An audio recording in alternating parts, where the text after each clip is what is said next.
you talked about what it means to have fearless people. One, I grew up with my great grandparents, and what that did for me is that even to this day, and I'm saying this on camera, I will see somebody that's short. They my height. I'll say, man, he's short. And then I realized, we the same height.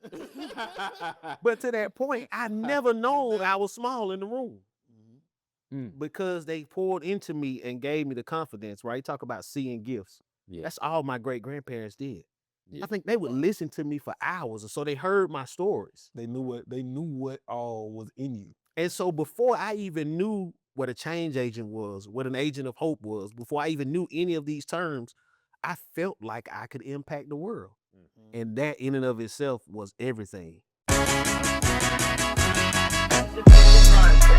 we gonna talk biz on this one here. You know what I'm talking about? Big. Fuck this, man.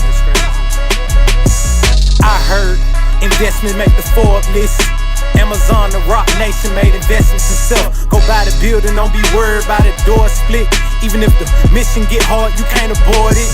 You see me getting money, well, I'm just expressing myself. It's harder building on your own, you always welcome to help. Build a mastermind, group works in Napoleon Hill. All right, guys, welcome back to a new episode of Change Agents. My name is Caleb. I'm Trav. Cool. And today we have two amazing guests, man. We got Charles, Dr. Ellison, man. How you guys doing? Good, man. Thank you for having us. It's long overdue. This is the fearless dialogue that we needed. Yes, indeed. We've been waiting on this. How y'all doing, man? Y'all fresh off of All-Star? Yeah. I wasn't gonna pop my own collar, but that's what I'm here for. Listen, man. That's what I'm here for. Nah, I'm feeling amazing. All-Star was fantastic, an amazing experience. Grateful to have had it. And there was even a conversation that immediately spoke to fearless dialogues and who we are and what we do. And it felt like confirmation. Say a little more about the conversation. I'll say a little more. So I was sitting at the table in the Newsmakers Breakfast, which is hosted during All-Star Weekend. It's probably one of the top 10 sort of panel conversations in the country that happens annually. Right.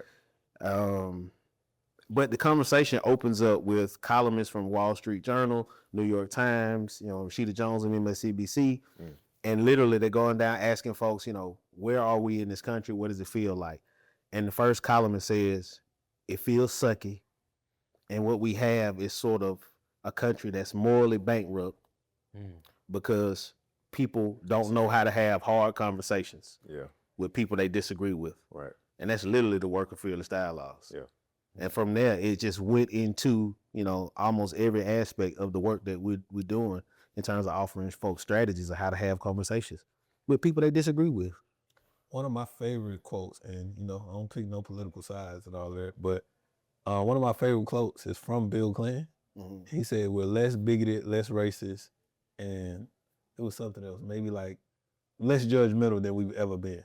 He said, our biggest fear now is that we don't want to be around anybody who disagrees with us. That's right. And that's probably a 15-year-old quote. I think it's even more prevalent today. Yeah. So that's why I love kind of just often, if you don't know nothing else about y'all, the company being called Fearless Dialogue, that just taps into who I am at my core. Yeah. I want to have the conversation that nobody want to have. And I'm probably going to say the stuff nobody want to say so we can have the conversation. That's just the way I live my life. So how did y'all start down this journey of having these fearless dialogues? Yeah, I think it's important first, Trav, to say a little bit about the name. When people hear the name Fearless Dialogues, people kind of jump back. Like, am I really ready for that? Right. But when we think about fearless, we think about the word as a compound word, not as a root word and a suffix. So like if you think of fearless as a root and a suffix, that means without fear. It's virtually impossible to have a conversation with somebody you don't know, someone who may be different politically or have a different religious background than you without fear, right? But what we seek to do is to create these spaces for unlikely partners, folks who aren't normally in the room with each other, to have hard conversations about taboo subjects with a little less fear. And so we give them tools, we give them strategies in order to begin to, tamper down some of their anxieties that may keep them from having a meaningful engagement. So to your earlier question of how we started, I'm really blessed with having the opportunity to be a professor at Emory University. And so I had written a book about young Black men who feel unseen and unheard, and how those feelings of invisibility and being muted impact them from thinking about their future and how they relate to other people. And providentially, the book came out about 6 weeks before the Zimmerman verdict. And so, you know, y'all, this is pre-Black Lives Matter. Y'all remember Trayvon Martin. And so it was starting to simmer in our country around Black lives and the fact that we really do matter. And I was invited. I was your age, bro. So I was 31, and I was invited to give these, you know, interviews on different, media platforms, NPR. I went on different television shows, and I recognized, they say, Greg, you got 30 seconds to say what you say. That really means you got 5 seconds. And then somebody would cut me off and start yelling at me. And I was like, I don't even talk to people I don't like this way. But what are we modeling on a national stage? And so, I said, I was on NPR, and I was like, some of y'all are gonna march to the state capitol in a couple days with your Skittles and your hoodies. Y'all remember the Skittles and the hoodies? And that's the right thing to do. And the big Miami Heat picture there, right? Yeah. But I said, but if y'all in the A and you want to have a good conversation about how we can support young Black folk in our community, come to Emory. And 400 people showed up. Wow. And that's how we started. It was really just kind of like a grassroots conversation. And over time, it evolved into us working with corporations, working with large denominations, doing consulting work, building curricula. But at our base level, we're seeking to build community by having hard conversations that ordinarily would break people apart. So my question now is like, how did you guys get connected? And I know how we got connected on the topic, right? But like, yeah, before that, like, how did you two? Me and CP? Yeah. You got it. Okay. All right. So, so I was originally, I was directing a program for Parks and Rec. Okay. And so we were told, hey, we're coming to this meeting. We're going to meet this, amazing organization. They want to do some work with the Hawks and the partnership for our young people. And I'm sitting in the Rex, and I always tell this story this way because the modern day Cornel West comes in. Like, I literally can remember what Greg is wearing when he comes through the door. Like, this smooth, great. But brother had on a suit, a Hawks hat, all of these shades of gray that was just singing to each other. Yeah. Okay, I'm like, I'm listening, right? Because we like fashion. And I had my J's on. And he had his J's on. That's important. He had his J's on. So all 3 of these levels are cool. So there's this connection that's happening. Long story short, though, we ended up doing this amazing week-long intensive with teens called the Fearless Leaders Academy. It was a partnership, Parks and Rec, Fearless Dialogues, and Atlanta Hawks. We took, probably 50 teenagers away for their spring break, got them up every morning at 8 a.m. They went home at 5 p.m. On the game night. We probably stayed until 10 o'clock. Yeah. Wow. All in all, they had this amazing experience. I was absolutely floored by the work of Fearless Dialogues, right? To get teenagers to have this conversation, to connect, to talk, to engage, be vulnerable in a way that, is not celebrated. Right. Long story short, I've got this phrase that I love to use that says, don't leave before the miracle happens. Yeah. And I explain that to teenagers in this way. If you go to the grocery store and spend $100 on groceries, you want all $100 of your groceries. Yep. The same is true when you get an opportunity to be in a room with folks and new information you've never seen. Get as much as you possibly can out of that space. Yeah. We went over to Emory University. Our teens were a little, they were a little unsettled. That's what they do. Yeah. I didn't think that, as a core, the adults who were responsible for them, from my side of the picture, I don't think we were leaning in enough. And so I just gave them all a pep talk. And that was the finish of, hey, don't leave before the miracle happens. Yeah. At the end of the week, Fearless Dialogue said, hey, can we talk to you for a second? And the rest is history. I've been a supporter. I've been I want to say one of the biggest support. I can't say the biggest. He founded the organization. Yeah. Yeah. But I believe in the work through and through. I believe I found a place where, the talents that I was blessed with and the interest that really turns me over in terms of connecting with people, all of that comes to life in this space. Yeah, CP is a very humble guy. Y'all know that. Yeah, I'm gonna brag for him in a little bit, but I'm gonna let him be modest. He really did undershoot that. CP has a way of commanding a space, right? And what we recognized immediately was whenever he talked, the young people sat up, you know, they put their phones down because they could sense his passion for their future and their, you know, their flourishing. And so we recognized this, and I was like, hey, bro, can we have lunch? You know what I'm saying? Right. Yeah. And so, you know, it wasn't like I poached Charles from Atlanta Parks and Rec. That was not the case. And, you know, he's an adult. He's an adult. He's making decisions for his family. Yeah. But I was like, CP, if something comes along and you have an opening in terms of how you seeing your vocation, please consider us. And that was, you know, maybe what, 3-4 years later before you actually joined the team. Yeah. But when I promise y'all, when Charles joined the team, our work just went up like this. Because whether we are working with, you know, corporate clients at a Fortune 100 company, or we working with young folk and, you know, on the West Side, you know, Charles has the ability to connect in a meaningful way. I appreciate that. Which goes to my question, and I think it's a two-part. How important is it to have fearless people around what you're trying to do? And what I really mean by that too is I think we've conditioned ourselves that fearless people are only the violent people or, you know, the street people. But I think fearless people are so important because they come in every world and bring value to it. Because when you just have a little less fear or you're a little more comfortable with facing fear, you can get a lot of stuff done. And to me, I tell people all day, I could take Charles anywhere and Charles is gonna be a leader because he's fearless no matter which room we're in. We can go to the sticks, or we can go to the board meeting.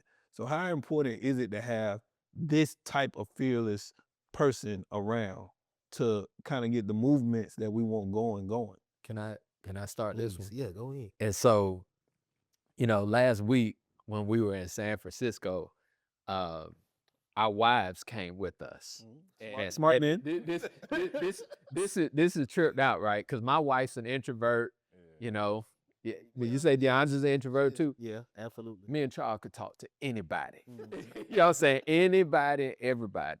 And, you know, what we find in our work, and I'm sure it's the same for you all, we set the tone long before we get into the room with people.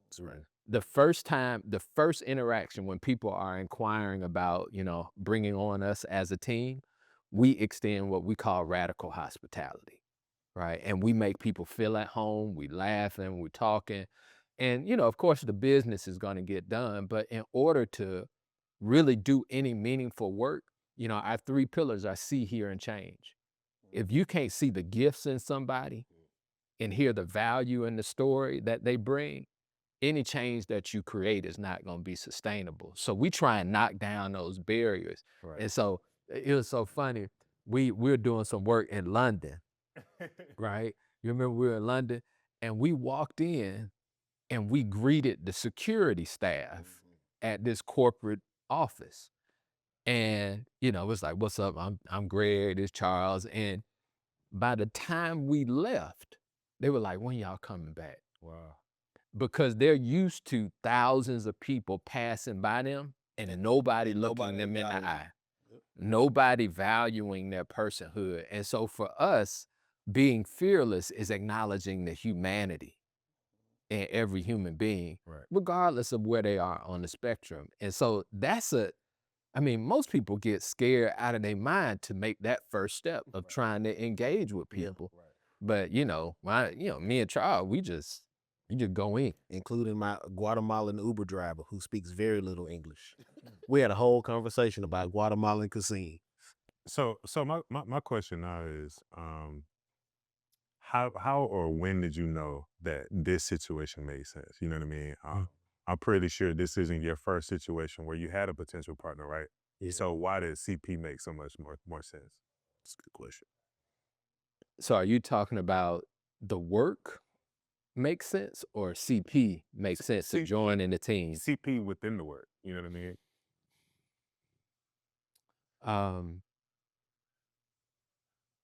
I guess I'm more so talking about. I know what you're saying. Yeah. I'm thinking. I think in storage, bro. Gotcha. And so we have very confrontational environments from time to time. Just think we are kind of world. Yeah, I mean, first of all, we're younger black folk. Y'all younger than me, but we younger black folk, We are. right? We all are. And you know, these corporations are paying us money to do work, and so we're dealing with CEOs, we're doing like owners of major companies, and they're like, what these young black folk got to tell us? And so one of the things beyond just being radically hospitable is everything we do is based on theory. And people are starting to feel things like, I don't talk like this at work. I don't talk to people this way. What is happening to me? And then we go back and we say, well, this is based on this psychological theory. Sociology tells us this. Anthropological studies will say this. And so Charles has the ability to level a situation, not only through the way that he communicates and creates space for them to be themselves, but also to step back and teach. And so that lowers some of the tension and anxiety. But then in other times, you know, we both from Southwest Atlanta. You went to my rival high school. And other times, Which school better? I went, Doug. All day long. 34, 50. Doug, all day long. I had to throw a little wrench on. Doug high, I'm too Astro. friendly. I had to throw a wrench. Yeah, but you know, in other times, it gets pretty nasty. Yeah. You know, and oftentimes because I'm the owner, people come at me, and I just become the target because in order to not talk about the stuff, let's attack the method. Right. And Charles used to be a bouncer. I don't know if y'all knew that. Man. I did. You knew that? Used to be. So I think he still is. So Charles that body boy. Charles was Severin. I'm never surprised. Nipsey Hussle got That a quote that say, Charles "Block for me, black man. You know they trying to stretch us." That's it, baby. That's That- the road. That's Charles. Charles just exhibits that. But I want to get into another part of it because we have so many people now that are personalities, that are influencers, that are just front-facing camera people, selling whatever they selling, trying to push messaging in whatever way they're trying to push it. How important is it that both of y'all are scholars, very educated men? How important to the work is it that you are a scholar and it's not opinion-based or just experience-based? Because you have to go get the education to back up some of these things. Yeah. Scholars and poets. Oh, we gonna definitely And poet. Yeah, go there. He definitely don't leave that out. You know he talking bars, so Oh, of course. Absolutely. But no, I think it's extremely important. First and foremost, to your point about personalities, too many people have access to a microphone and no real substance behind what they're saying. And so for us, it's extremely important. One, when we walk in the room and there's this name of Fearless Dialogues, to Greg's point about people wanting to attack and shoot holes in it, we need to make sure that we're standing firm on this base of here's the research. Here's where it's come from. We didn't grab it out the sky, make it up and bring it to you, right? It has this behind it. But the other part about it is, Greg and I both embody this. When we walk into the room, you know, one of the reasons I love my sneakers and my hat is because it keeps me connected to the brothers and sisters that will never enter this room. That's right. And so what do I give off that gives hope that there are far more people, even more brilliant than I, that you just have never met. And I need to make sure from where I came they come from where I come from, and they're being born every day. There's no shortage of amazing, you know, African-American talent. Right. And so I need to make sure that I represent one so the door never closes for them. And in order to do that in right mind and to do that effectively, you need to be well-versed and well-read.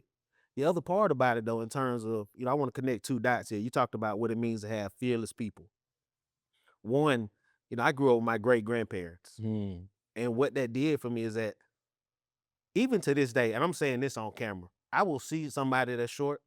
They my height. I'll say, man, he's short. And then I realized, you know, we the same height. But to that point, I never known I was small in the room. Because they poured into me and gave me the confidence, right? Talk about seeing gifts. Yeah. That's all my great-grandparents did. Yeah. I think they would listen to me for hours, or so they heard my stories. They knew what all was in you. And so before I even knew what a change agent was, what an agent of hope was, before I even knew any of these terms, I felt like I could impact the world. And that in and of itself was everything. And so now you bring all of that together.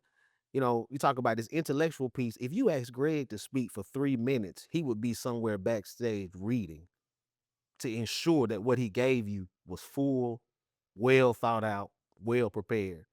And that is contagious. And so now there's no place I want to walk into if I think that somebody's going to ask me a question. I want to have some sort of, content research, book to pull from, something to speak to, so that I could deliver in that level of excellence. I'm like that even when I'm joking. Like, And we be talking trash to you, and if we be going back and forth on Twitter or whatever, I'm gonna look up everything before I say it to you. I want to make sure my dates is right, but I think that's just a level of learners. Yeah. People who want to learn want to have the right information, so they give the right information. Yeah.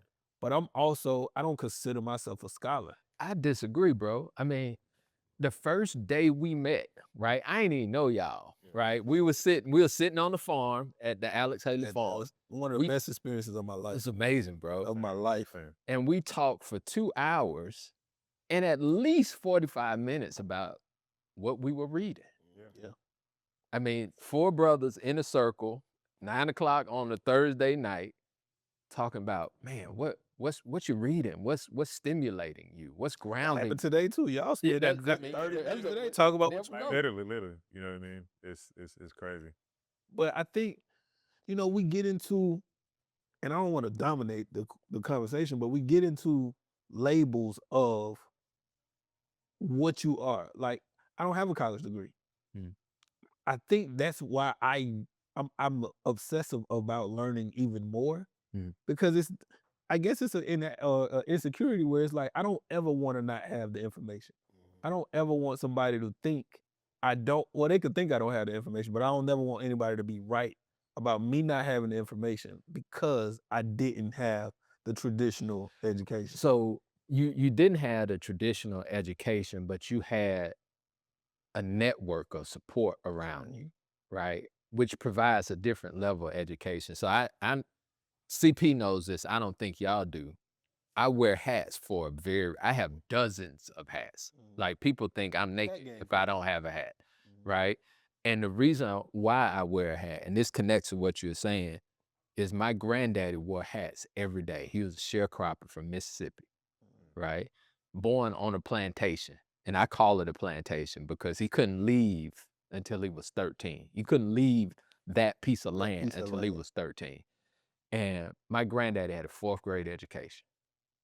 And he prayed that every one of his 13 kids will all go to college, right? They didn't all graduate, they all went, right? And I am the manifestation of that. And so every time I put on a hat, it's an ancestral covering. My granddaddy is walking with me, right? And I know you got them stories, right? And so my granddaddy didn't have, a high school education, but he's still one of the wisest people I met. And I don't think we give that credibility enough in our culture. Yeah, definitely not enough credence. And my grandma was the same way. My grandma just passed in the last year. My grandma had a 6th grade education. What's her name? Rosa Palmer.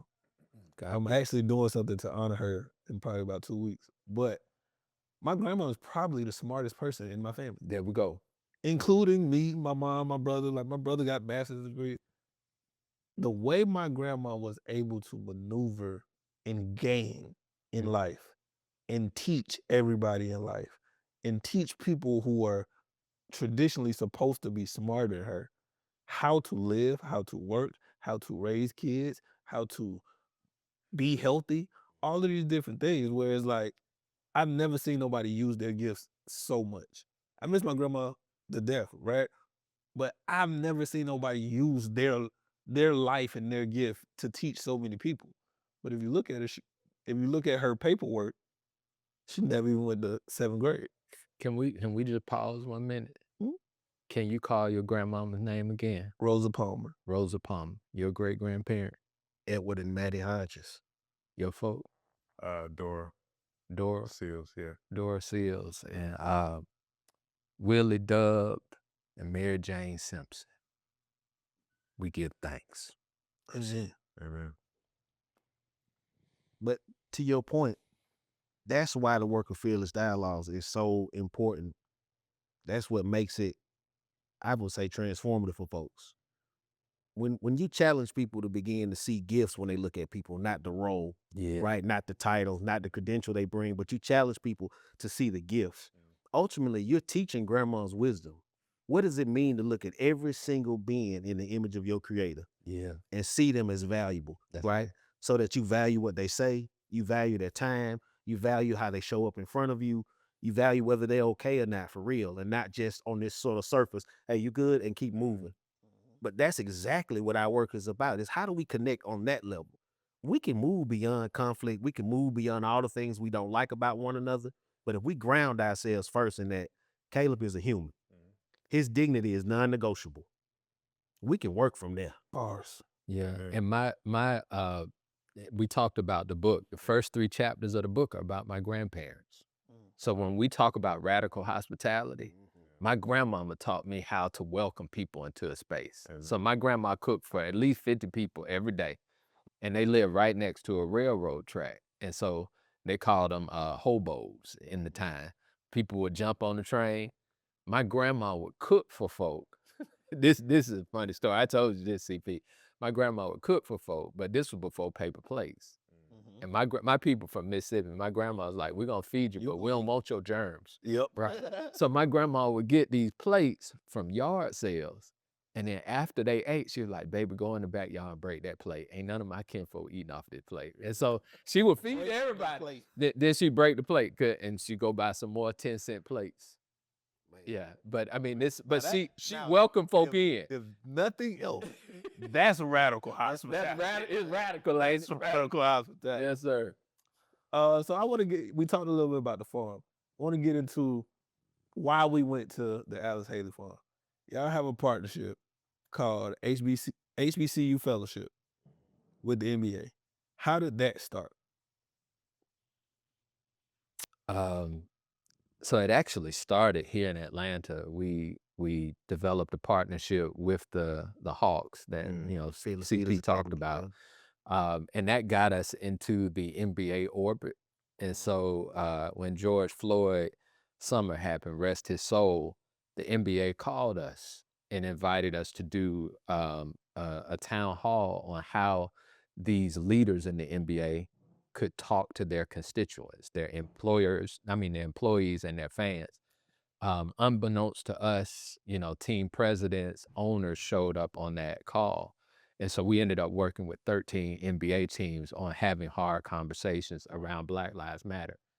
And so, a few years later, we were invited to work with the Children's Defense Fund in building out a program for 74 HBCU students to be placed in different teams around the league and in the headquarters. And we were offering them professional development skills, because several of these students, as you might imagine, may have not worked in a predominantly white environment. So how do you show up with full excellence, being your most authentic self in that environment? And so it's been a great partnership. We've worked with them for 3 years. You want to add anything? With all of the work that we do, I still equate it to this idea that I believe I'm where I am because people poured into me. And so this is another opportunity for us to do that, right? And we get to, in a time where folks are really searching to find themselves, we get to show them that professionalism looks like them. Right. Excellence looks like them, right? And that they don't have to negotiate their identity to be excellent. And that's so important. I'm sorry, go ahead. No. And to your point, it really is. That's so important. It really is. So that's what we get to do. Because I think, and we was talking about this during Shay's news about customer service. But really what it is professionalism. And we get so uptight about people being professional and going the extra mile to be courteous, like you talking white or all of these things, boy, it drives me nuts. So you said it. I was gonna say it. I didn't want to. Oh, I got you. professionalism, punctuality is not Eurocentric. Man. Right. It's just what we need to do to show up as to be excellent. And I think so. I wish I could have did the HBCU fellowship, but I did an internship in college at Disney World. Disney College Program is still running now, and it's probably one of the most life-changing things that I've done, because it was the first time where I was able to go be in a predominantly white or non-black environment. Disney College Program is probably 90% other, whether it's white. Every country in the world send kids to Disney, and you go work there. And I'm from Albany, Georgia. I'm from the west side of Albany, Georgia. And then you go there, and it's like, yeah, you're gonna see some of us, but you're not gonna see a lot of us. And when you learn that, hey, it's okay to live by these standards. Yeah. That doesn't make me less black. Because one thing about Disney, when you start your internship there, the first 2 to 3 weeks, it's all customer service training. Before you even get into what your job is, it's all look, listen, speak. They tell you how to do all of those in every way, sense, or form. Even to when I say, hey, let's go over here. You can't point like this, or you can't point. Like, they teach you mannerisms that's just about professionalism, but it's not catered to one demographic. Like, we don't have to not be professional because to show how black we are. We actually trained everybody on how to do this. We just don't come up with the literature around it. But your grandma taught hospitality. My grandma taught hospitality, and that's where the basis of customer service comes from. Can I ask y'all a question, right? Yes. So I'm gonna go home in a little bit, have dinner with my kids, and they're gonna be like, "Where were you?" And I'm gonna say, I was with CP and talking to 2 new friends that will be good friends for many years to come. Yes. But my kids are really thinkers, right? They and they're creatives too, right? I'm curious, what would you say to them was most formative in getting you to where you are? That's a great question. That's a great question. I would say the biggest thing is placing myself in environments where I have experiences. Placing myself in, number one, just leaving home. You know what I mean? Instead of being in a small town in Sandersville, I put myself outside of my normal environment and went to Kennesaw. And I didn't have an MBA fellows at the time when I was coming through school, but we did have Inroads. I don't know if you're familiar with Inroads. But that experience, and just to speak on that, Inroads is a nonprofit that's focused on placing like minorities in internship programs. So like they placed me with AT&T at, 19, 20 years old. You know what I mean? So at that point in time, most people working, $8, $9 an hour, $10 an hour internships. That was my first internship. I had a rental car. They gave me a phone, and I think I was making like $18, $19 an hour. And so through those experiences, I learned what I didn't want. You know what I mean? I learned what I didn't want for myself. Corporate was great, and this is like corporate AT&T, so I'm not working in a store. So I'm working at the corporate offices in Alpharetta. I'm working with like one of the district managers directly, so direct report type situation. And so the point that I'm making is like having these different experiences are just key in order to know the direction of where you want to go. You know what I mean? So that was my experience there, where like life just brought me to a place where creativity could be whatever I wanted it to be. You know what I mean? And just going back to, our grandparents and what we've been talking about. But my grandmother specifically. when did you push through the wall, right? Because I'm a creative too, right? Yeah. In order to be an entrepreneur, you have to get over all of those boundaries that, oh, you can't do that. Yeah. That ain't gonna get you no money. Like, that's not a real job. Like, when did you push through, and how did you push through? That's a good question. I appreciate that. How are you? I think the push through moment for me was like in college. I had a camera and I was shooting for a lot of like, friends, colleagues and stuff like that, like grad photos. And so at that point in time, like, I'm not thinking this like a real thing. It's just a hobby. Like, I'm shooting grad photos for friends or whatever, student organization events. It became real once it wasn't even about the money, but when people were willingly paying me, that's when it became real. Like, you're a thought that I had about something can be monetized. That's when it became a thing of like, wow, like this is a real thing. This is something that I could really push. And you know, that was the start. But to be honest, it was already there years before that. You know what I mean? That foundation was already set. And what I was gonna say about my grandmother, man, like, I ain't even know your grandmother had, you know, just a 6th grade education. Like, my grandmother had a 6th grade education too. Yeah. That was her cap. But, you know, my entrepreneurship journey started a long time ago with her. So like, I'll give you this story. You know, my first opportunity making money was collecting cans. Like, I used to collect cans with my grandmother. We had a big bag of cans, and, you know, that might only be about $50, $60, but I'm lugging this bag around, going to the recycle center. And doing the math, like we got this much today. Exactly. So that was my introduction to entrepreneurship. 20 years later, we at where we at. So to talk about, you know, from an adolescent to now as an adult, that was the journey. I think mine is layered. But I think I have what I call 3 climax points, right? Kind of like CP. My mom has always thought I could do anything. I think 2 days ago, my mom posted something, and it's the first time I've ever known my mom to doubt me. And she said, I posted something about what we're about to do with our new spaces. And she was like, she posted something, she was like, I always knew you would do great things. But when you quit your corporate job, I must admit, I didn't think you could do this. But she never showed that to me. She never told that to me. She asked me your typical questions like, what's your plan and stuff like that. But she never really showed me her doubt. My mom has never thought I couldn't do anything. So I've never thought I couldn't do anything.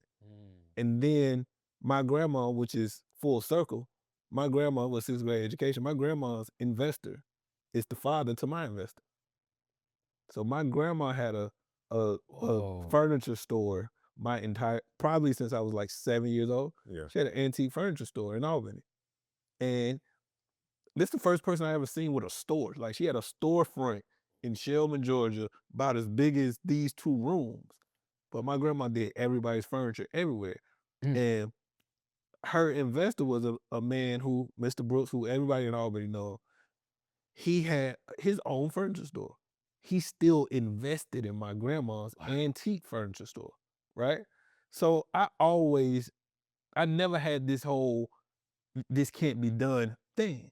Then my mom, when I was in high school, my mom married who I still refer to as my stepdad. He was my goddad before that. Him and my mom had been best friends. He gave me my first haircut. So the first haircut I remember anyway, when I was 4 years old, him and my mom was best friends until I got to high school. When I got to high school, they got married. My stepdad is from the hood of Peoria, Illinois. And every year to this day, he's Savoy's top 100. He's top 100 black executives in the world. He's been the CFO for probably the top 20 top 20 business in the U.S. He's probably been the CFO for at least 7 or 8 of them. So seeing him in high school as now my stepdad, I get more access to him. I have more conversations with him. He's showing me business. Now everything that he's been teaching me my whole life, if I wanted a game, I had to do basically a business plan for it. If I wanted some shoes, I always had to negotiate my wants with him, even if he was going to give it to me anyway. And my biological dad is very much a hardworking, great dad. But this was my biological dad is more blue collar.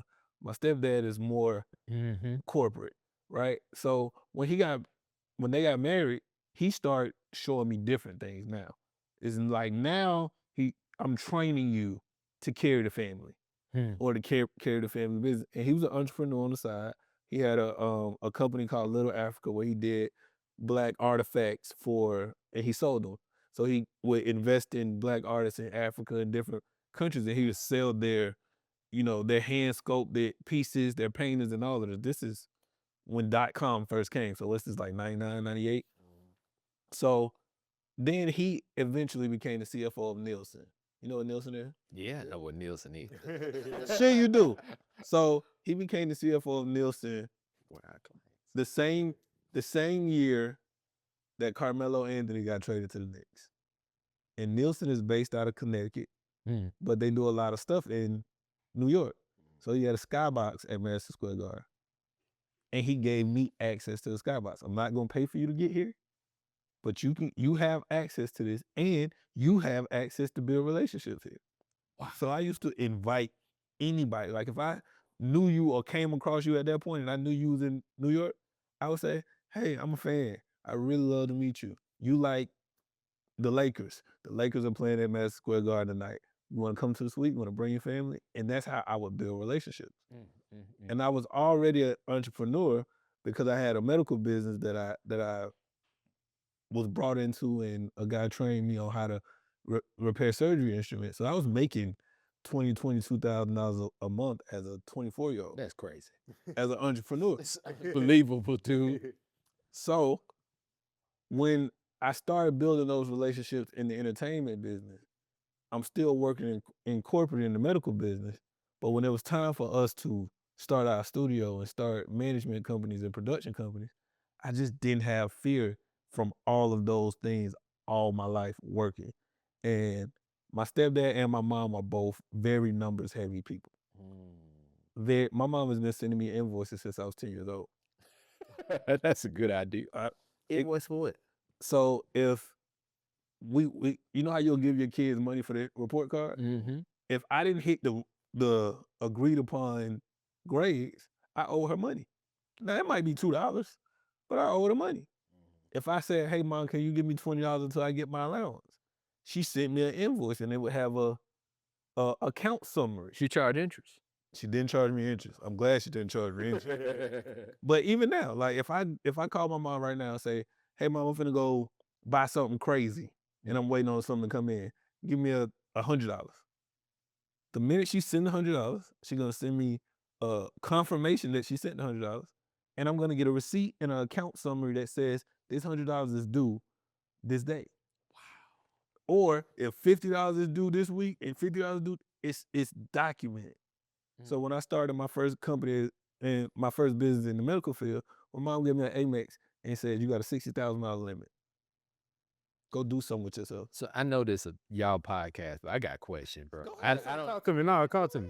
So, you know, one of the challenges that I faced as a new business owner was evaluating properly my product, right? I didn't recognize how unique what I was offering was. You know, That's a gift and a curse. On one half, on one side, there's a culture of hookup. I'm not gonna say who's in that culture, but you know, right? I know what you mean. And on the other side is, why would we pay you?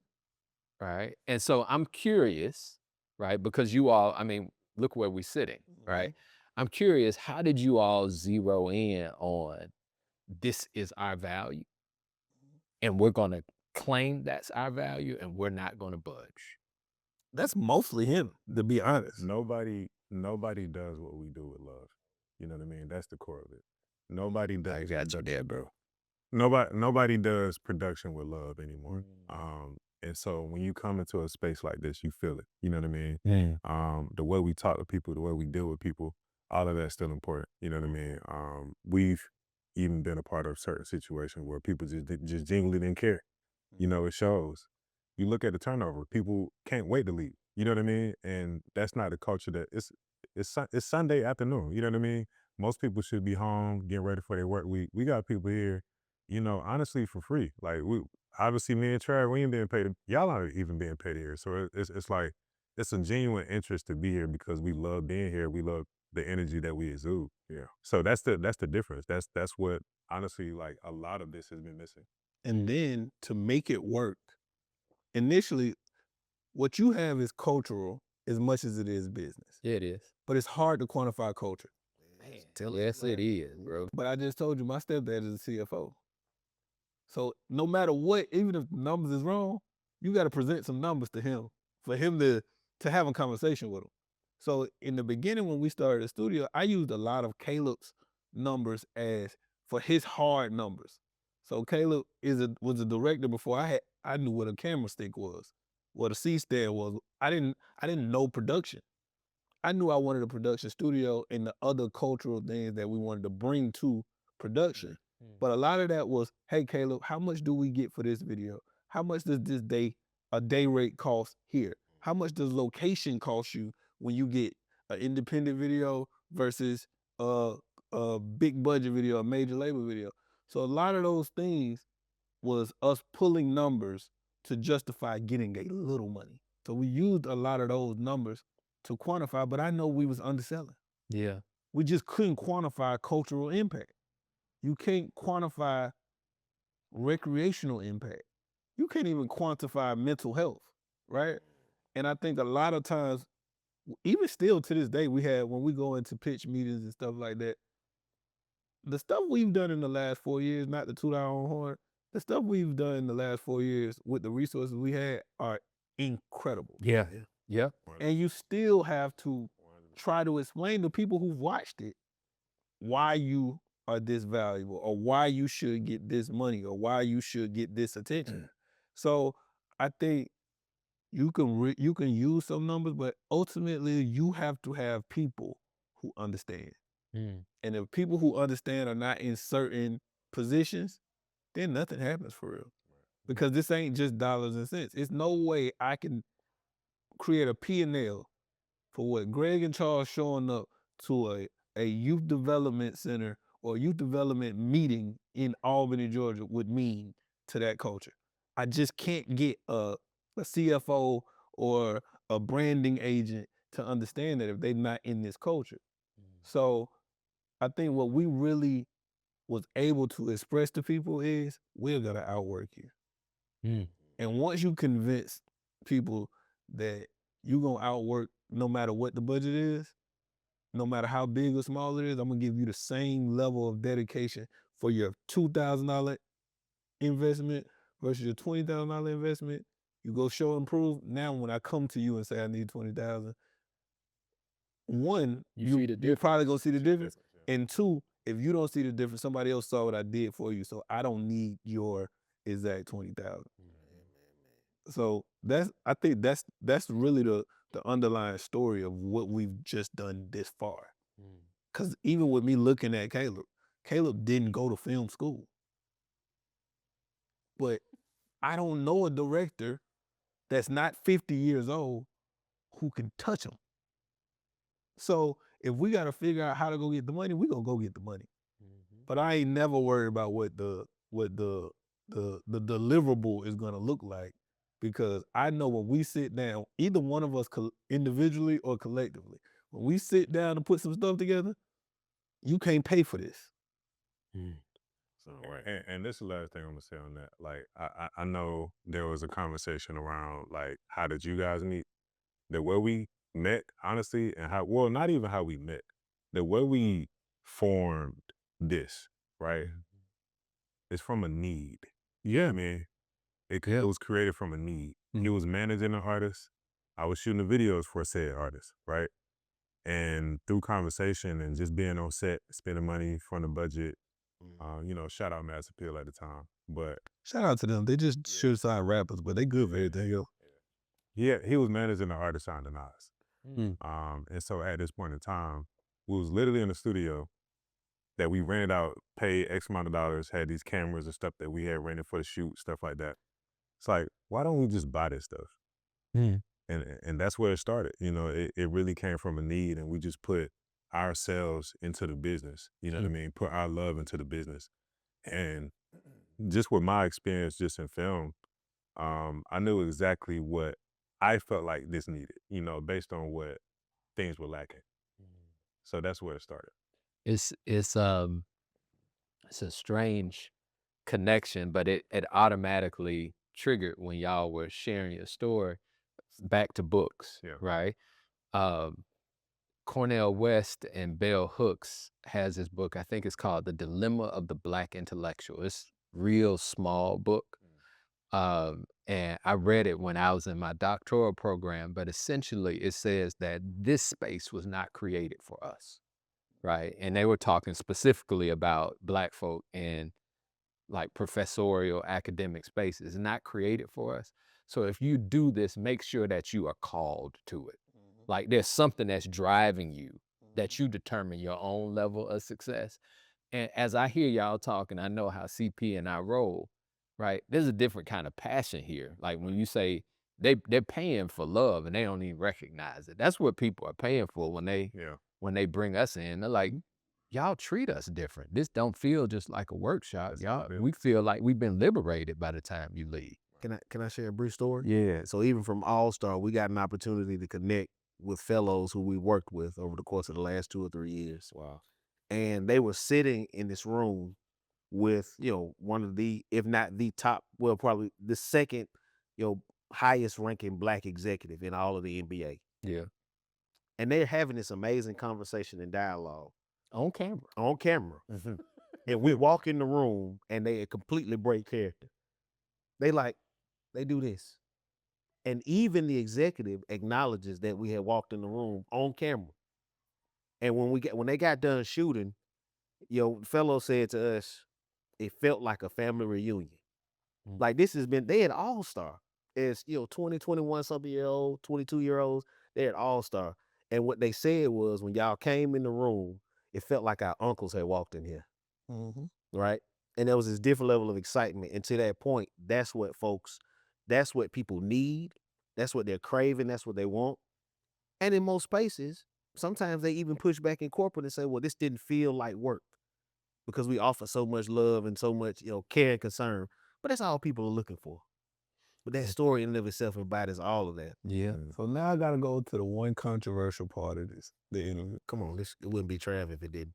But what y'all do, with what we do, with the name that's on my shirt. Yeah. Now we're in a new season of companies rolling back initiatives around diversity, equity, and inclusion. And what I look at it two ways, but I really want to know how y'all look at this season, because what we was doing was before DEI was a term. Yeah. What y'all was doing was before DEI was a term.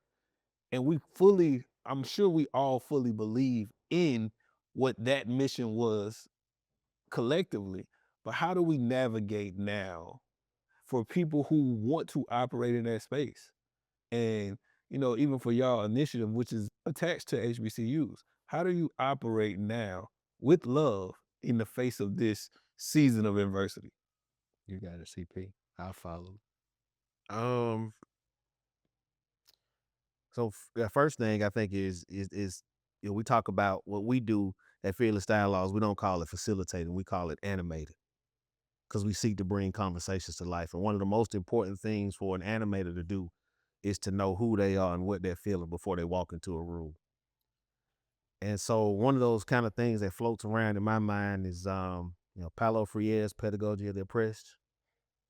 Make sure you don't become the oppressor. Yeah, buddy. So even in the face of those who are, telling you that, DEI means less than qualified and all this other stuff, make sure you don't embody that energy, one, right, towards that person, but also towards yourself. Don't begin to doubt yourself. Yeah, and I agree. And I'm sure you all are thinking about these things in a critical fashion too. We never considered ourselves DEI in the first place. Right. But because we are a predominantly Black organization, people typecast us that way.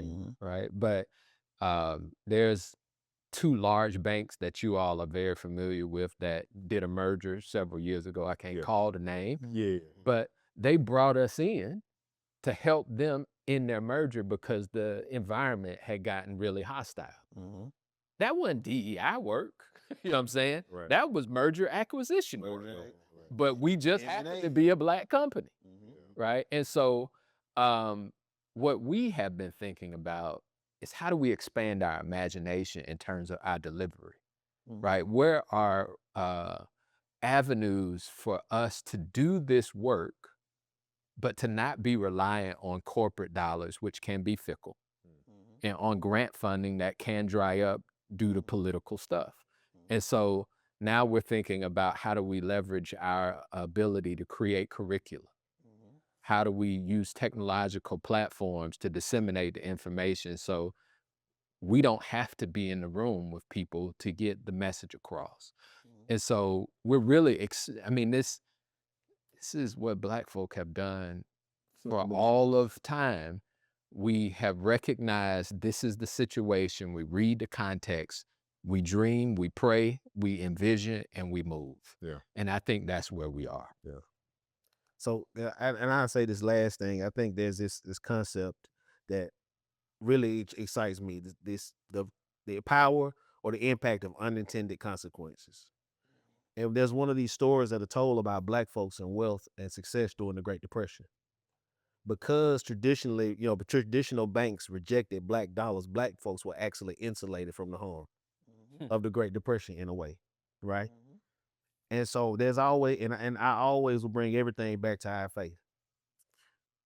My creator says that everything that happens is working for my good. And so this too will work out in a way that just like our Black folks in the Great Depression, when everybody else was panicking because the banks were failing, our money wasn't in the banks. And so we were okay.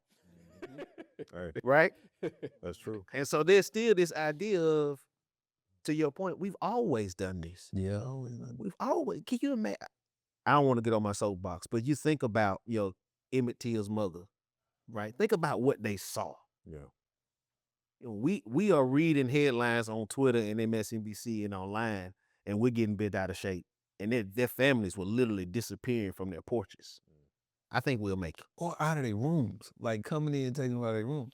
And you know my quote, Don't complain. don't complain, adjust. That's how I live my life. But I also look at it, I've looked at, even with us being called the HBUC, no matter what else we do, it's never about not including people. That's right. It's always about making sure we realize that we're just as valuable as everything else. And I don't think it's no title or no headline or even no grant funding that can change that if we collectively build with each other the same way. So, I just think we got to have a lot more fearless dialogues. Man, Say it. right on. Yeah. Thank y'all, man. This has been great. But we can do this for 10 hours. Yeah, man. Do this. Do this all day. Yes, sir. And I got some ideas, but we'll talk about those. We got to talk off camera, man. That's change agent, man. Hey, Don't wrap to it be a change agent, you have to be two things. You have to be aware and get active. Go be a change agent. All right. Peace for the journey. up. Sir, others.